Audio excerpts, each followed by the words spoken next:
ఉండాలి, లేదా మందిరానికి కావలసినటువంటి క్వాలిఫికేషన్స్ ఏంటి? దేవుని దృష్టి చదవండి. దినవృత్తాంతాల పుస్తకం 2వ దినవృత్తాంతాల పుస్తకం 16వ అధ్యాయం 9వ మాటను మనం చదువుకుందాం.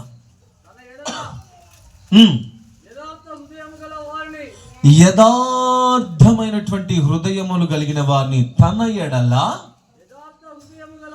యథార్థమైనటువంటి హృదయాలు కలిగిన వారిని బలపరచుటకై యెహోవా కనుదృష్టి లోకమందంతటా సంచారము చేయుచున్నది. దేవునికి స్తోత్రం.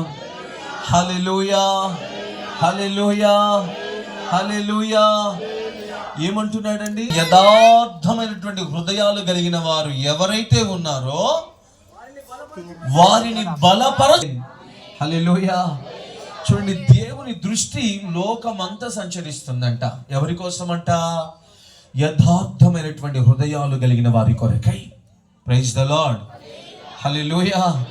ఈ యథార్థమైనటువంటి హృదయములు కలిగిన వారు ఎవరైనా ఉన్నారని దేవుడు ఎవరెవరినో పంపించి వెళ్ళి చూసిరండి అని ఎవరిని పంపించట్లేదు. యథార్థవంతులు ఎవరైనా ఉన్నారా? యథార్థవంతులు ఎవరైనా ఉన్నారా? లోకమంతటా సంచరించి చూసిరండి. ఎవరైనా మీకు యథార్థవంతులు కనిపిస్తారా? దూతలారా వెళ్ళిరండి, చూసిరండి అని దేవుడు దేవదూతలకు ఏనాడు ఆజ్ఞాపించలేదు. సాక్షాత్తు దేవాతి దేవుని యొక్క కనుదృష్టి లోకమంతా సంచరిస్తుందంట. ఎందుకయ్యా చూస్తున్నావు? ఎందుకయ్యా లోకమంతా నీ కన్నులు సంచారం చేస్తూ ఉన్నాయి? నీ కనుదృష్టి లోకమంతా ఎలాగయ్యా, దేని నిమిత్తమయ్యా పని చేస్తుంది అని దేవాతి దేవుణ్ణి మనం అడగగలిగితే దేవుడు చెప్తున్నటువంటి ఒకే ఒక మాట, యథార్థవంతులను బలపరచుటకై నా కనుదృష్టి సంచారము చేయుచున్నది. Praise the Lord. Hallelujah, hallelujah.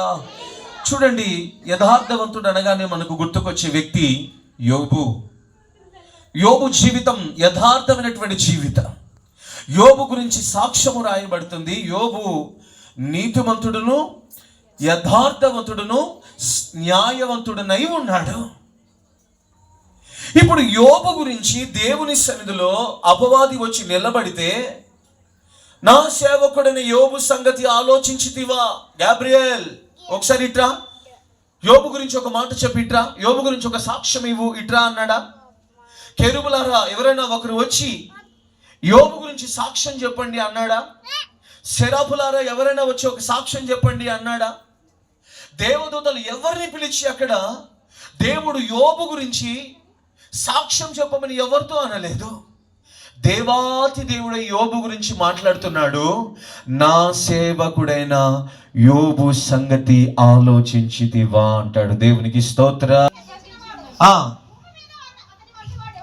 భూమి మీద అతని వంటి వాడు ఎవడు లేడు. దేవునికి స్తోత్రం. హల్లెలూయా. చూడండి, దేవుని కనుదృష్టి భూమి మీద అంతా సంచరించింది కదా. దేవుని కనుదృష్టి భూమి మీద అంతటా సంచరిస్తే ఎంతమంది దొరికారండి దేవునికి? చెప్పండి, ఎంతమంది దొరికారు? ఎంతమంది దొరికారు? ఎంతమంది దొరికారు? స్వరమే బ్రదర్స్ అందరూ చెప్పండి, ఎంతమంది దొరికారంట? ఒకే ఒక్కడు దొరికాడు. ఎంతమందిలో ఒక్కడు దొరికాడు? దేశమంతనా? భూమి మీద. Praise the Lord. Hallelujah, hallelujah. భూమి మొత్తం సంచరించింది. ఏంటి? దేవుని కనుదృష్టి. భూమి అంతా సంచరిస్తే యథార్థవంతుడు ఒకడే ఒకడు దొరికాడు. అతడే భక్తుడైన యోబు. అందుకనే ఆ యథార్థవంతుడు, న్యాయవంతుడు, నీతిమంతుడు, భయభక్తులు కలిగిన వాడు, సత్యవంతుడని అంత గొప్ప సాక్ష్యం ఇచ్చినప్పటికీ అక్కడ సాతాను వెళ్ళి బలహీనపరుస్తున్నాను, మొత్తుతాను, నీవు కంచె వేశావు కదా, ఆశీర్వదించావు కదా, అతనికి కలిగిన చుట్టూ మీరు కంచె వేసి కాపాడుతున్నాడు. అందుకే కదయ్యా యథార్థంగా ఉన్నాడు. ఆ యథార్థత ఒక్కసారి కంచె తీసివేసి చూడు. ఆ యథార్థత, ఆ భక్తి, ఆ భయం, ఆ సత్యవంతుడనే ఆ సాక్ష్యం, నీతిమంతుడనే ఆ సాక్ష్యం, ఒక్కసారి ఆ కంచె తొలగించి చూడు. అప్పుడు కానీ అతడు యథార్థవంతుడా కాదని తేలిపోతుంది అని అపవాది ఎవరి దగ్గర వాదన పెట్టుకుంటున్నాడు? దేవుని యొద్ద వాదన పెట్టుకుంటున్నాడు. సరే అంత అన్నావు కదా, వెళ్ళు, అతని ప్రాణం మీద నీకు అధికారం లేదు కానీ అతనికి కలిగిన సమస్తం మీద నీకు అధికారం ఇస్తున్నాను, వెళ్ళు అని యోబుని ఎవరికి చేతికి అప్పగించాడు? దేవుడు సాతాను చేతికి అప్పగించాడు. ఇప్పుడు సాతాను చేతికి అప్పగింపబడిన యథార్థవంతుడు, న్యాయవంతుడు, నీతిమంతుడు, భయభక్తులు కలిగిన వాడు, సత్యవంతుడు ఆన్ ది స్పాట్లో వచ్చి 10 మంది పిల్లల్ని చంపేశాడు. ఆన్ ది స్పాట్లో తనకు కలిగినవన్నీ కూడా కోల్పోయేటట్లు చేశాడు. ఇక యోబు జీవితాన్ని పరిశీలన చేస్తే ఏది మిగిలలేదు. యోబు జీవితంలో ఏం మిగిలిందయ్యా అంటే తన ప్రాణం తప్ప ఏమీ మిగిలలేదు. దేవునికి స్తోత్రం, హల్లెలూయా.